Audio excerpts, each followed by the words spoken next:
This is Mark Yates, pre-Exeter. Mark, the board have backed you in what you wanted to do in terms of make this as much like a home game as possible. How happy have you been with their efforts and also the take-up from the fans? Yeah, I've just spoke to John Atkinson and hopefully there's been a great take-up. Hopefully we can get 500-600 down there, that'd be brilliant. A good initiative from the chairman and the board, well done to them. And now it's up to us to go down there and get a result. You know, both teams are desperate for a win, and it should be a decent game of football. And how much energy can that give the players? Because if people show that amount of faith in you, it can be inspirational. Yeah, I think we've proved that when we've had the support at home and the numbers have turned up and we've had big crowds, we've generally played well, so and won games. So we're asking for one big effort, which, you know, there's still, it doesn't mean we can actually do anything, you know, with the results the other night. But all we've got to do is take care of ourselves, and all that means is preparing properly, and then on Saturday being as good as we can be and trying to win our game, and then we can then move on to Bradford after that. But our focus has to be solely Saturday afternoon. Is there anything else you can do or will look to do to change the psychology? No, not really. No, there's not a lot wrong. We just, if we play like we played against Gillingham and take that form into Saturday's game, we can beat everybody, and that has to be the key. You know, you can talk about, you know, we've done one or two things differently slightly this week, and the chairman's done this with the fans. But it's about, it's about the players doing exactly what they did last Saturday, and if they do that, like I said, we can beat anybody.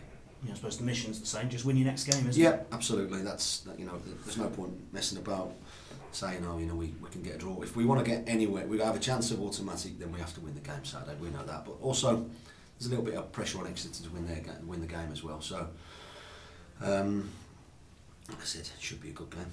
Yeah, they've not been on a great run of late. Presumably they'll be nervous. Can that help you? Yeah, I hope so.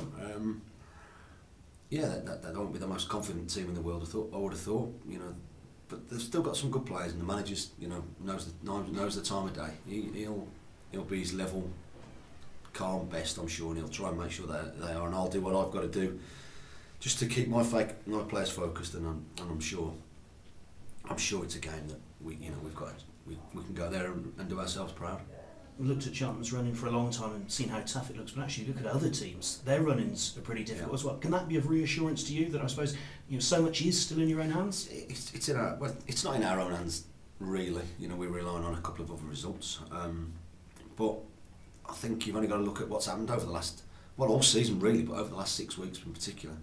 Some of the results you wouldn't know who you wanted to play. You wouldn't want to pick a couple of games. You know, who'd have thought 1 week we'd have got beat by Plymouth, and then next week we'd have beat Gillingham, you know, and other teams have found exactly the same out. You know, you can't pick and choose who you're playing and thinking, well, that's a guaranteed a bank of 3 points. It's just not happening this year, and the league is really tight. 2 games to go, we still have a chance. And as you'll look to no doubt keep everyone on an even keel, how much can the experience of last year and the fact that the players have been in these situations before help? Yeah, I mean, listen, our aim at the minute is just to win Saturday. The team won't alter too much from last weekend's game. I wouldn't have thought. Exeter have changed formations regularly, so we've got to be mindful of that. But we've just got to permit, like I say, if we're as good as we were on Saturday, that's all we can worry about. Make sure that we do that. If we do that, we've got a chance of getting a result. We can then take it. The aim at the moment is to take it into the last game, to take into Bradford, having a chance of getting automatic. If after Bradford, other results or we don't get the result we want, don't go away, then we know that we've secured a playoff place, and we can then quickly refocus on that. But our sole aim is Saturday at Exeter. How's Scott Brown's foot? He's fine. He'll be training today. Great news there. And how's Paul Benson progressing? Yeah, really good. Physio department had him in yesterday, and Saturday's probably come a little bit too soon, or has he? Or has it? I don't know. My physio's a miracle worker, and Benno's really trying to push on, and we'll see what happens over the next few days. And I suppose actually being an experienced player as he is, he'll know his body. Oh, he knows his body and he knows his mind, and I think he's been really pleased with the progress that he's made. The physio department certainly have. He'll be available as and when I can get him back, and it probably Saturday's a little bit too soon, but I'm sure he'll be chomping at the bit to train next week and hopefully be involved in the last game. Any other injury worries? No. Excellent. Good luck. Thank you. Cheers. Might be a good time to have a chat about Ian Weston, Mark, because Scott was praising him for the work he's done with him. And yeah. I'm the goalie coach. Look at him, mate, bringing me a cup of tea. Anything else, Copper? Yeah. But I've got a brilliant staff, John. Wes has been here a long time. I brought in Stevie, I brought in Jason Murphy, and obviously I brought Neil in when I came. I think it's important that you have good staff. We don't have the biggest amount of staff. We work really hard as a group. The physio and myself and all my team, we talk every day about all aspects of fitness, of injuries, of what do we do to make. We have a small squad, and it's only through Ian's hard work and preparation and planning and of all the departments. And I call it department. Neil's a department, Jason's a department, Stevie's a department. We don't got loads of backup, and just getting it right, and just we discuss things, and we all have an opinion, and like I say, we try and get people who can play 40 games a season. That's one of the criteria we look at when we sign players. Doesn't always happen, but they have the ability to, and the way Wes works is massive. Is massively key to that. Yeah, I can't remember a season where you've had such. Obviously, you need a bit of luck with injuries as well, but managing players as well, has that been an important part of it? Yeah, I don't think it's not been just this year. Believe me, it was even more evident last year. Without a shadow of a doubt, we try to manage players. Like I say, they've got to perform on a Saturday, and it's just getting the best out of them. Training's intense, but sometimes does Stevie Elliott need 2 or 3 days of intense training on it? It's just factors like that we consider, and Ian's a massive part of this club doing quite well over the last couple of years. Yeah, and if you finish the season strongly, can Jason Murphy take a lot of credit for that as well, because of the fitness work and the? No, I am not taking all the credit. Jason Murphy does bugger all, and I do everything. Jason Murphy will not get any credit off me in the slightest, because he's brilliant. Now, he's really, listen, of course, I'm being, we have a good laugh between us. Neil and Jason are always at each other, but knowing, what work is, and we've got a good little backroom staff, got a good little team, and I think it's pretty evident that that the boys work hard, but they do the right thing. We don't have them in for hours and hours and hours, but we have them in the times that we need to do, doing the work that we think we need to do, and hopefully,